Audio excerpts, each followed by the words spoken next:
Reencarnação é fake?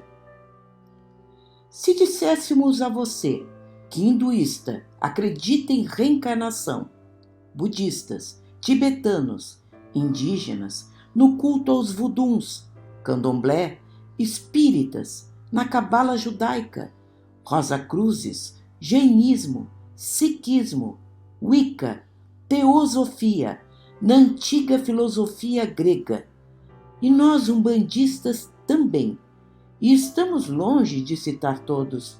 O que faria tanta gente de lugares tão diferentes crer em uma fantasia? Muitos tentam ridicularizar a doutrina espírita, como se Kardec tivesse plagiado um velho conceito. Kardec apenas fez uma constatação daquilo que é evidente. A reencarnação está praticamente em todas as religiões e filosofias desde o nascimento da humanidade. Nós, umbandistas, também cremos na reencarnação nos mesmos moldes do espiritismo. Reencarnar não é o mesmo que ressuscitar. Ressurreição significa voltar ao mesmo corpo após a morte. Se não for catalepsia, que é uma doença neurológica que aparenta que alguém morreu voltando à vida depois, como suspeitamos ter ocorrido com a passagem de Jesus e Lázaro na Bíblia, ou na sobrevivência do espírito nas materializações de Jesus, que aparecia e desaparecia na frente dos discípulos após a crucificação, como no caso de São Tomé, que duvidou de sua aparição a Madalena, a ciência atesta sua impossibilidade devido à decomposição celular irreversível após a morte. Zumbis, do modo como os filmes tanto exploram, é apenas na ficção. Portanto, reencarnar é um outro conceito. Significa renascer em um novo corpo, em uma nova família, em algum lugar qualquer. Na velha Índia, é comum o conceito de metempsicose. É um tipo de reencarnação onde você pode voltar como gente, bicho e até inseto. Segundo Kardec, esse retrocesso mental seria impossível pelo distanciamento quase infinito existente entre um espírito já considerado humano e um animal. Importante aqui é não confundir com os casos graves de obsessão, coisa que veremos em nossos vídeos bem mais adiante.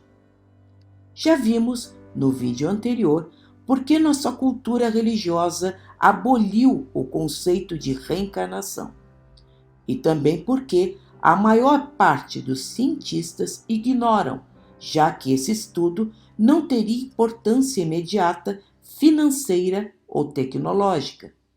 Entretanto, mentes brilhantes, como os seguidores do Dr. Ian Stevenson, que estudou o assunto por mais de 40 anos e, na época, catalogou 2.000 casos sugestivos de reencarnação junto à Universidade de Virgínia, nos Estados Unidos. Em 1966, selecionou os 20 melhores relatos, publicando um livro chamado 20 Cases Suggestive of Reincarnation, entre outras obras, que tornou-se célebre, um clássico e referência desde então. Para falar de reencarnação, precisamos falar também de karma. Karma é um conceito que trata da soma daquilo que fizemos em vidas anteriores, as nossas atitudes, boas ou ruins, nossos pensamentos. É a velha lei de ação e reação.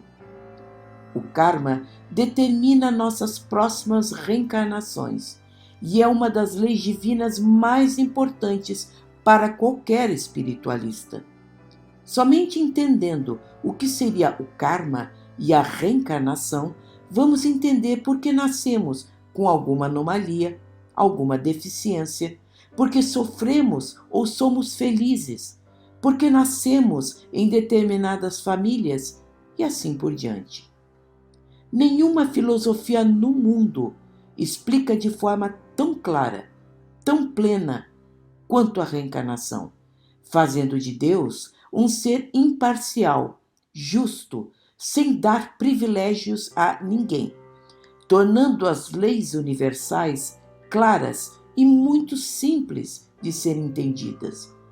Mais do que uma filosofia, a reencarnação é uma constatação diante tantas evidências.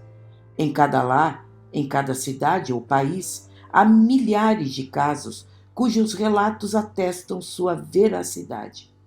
Enquanto a ciência não se interessa, ou religiões antigas teriam de rever seus livros sagrados, a reencarnação está presente no dia a dia em nossas vidas desde existimos, tão real quanto o ar que respiramos.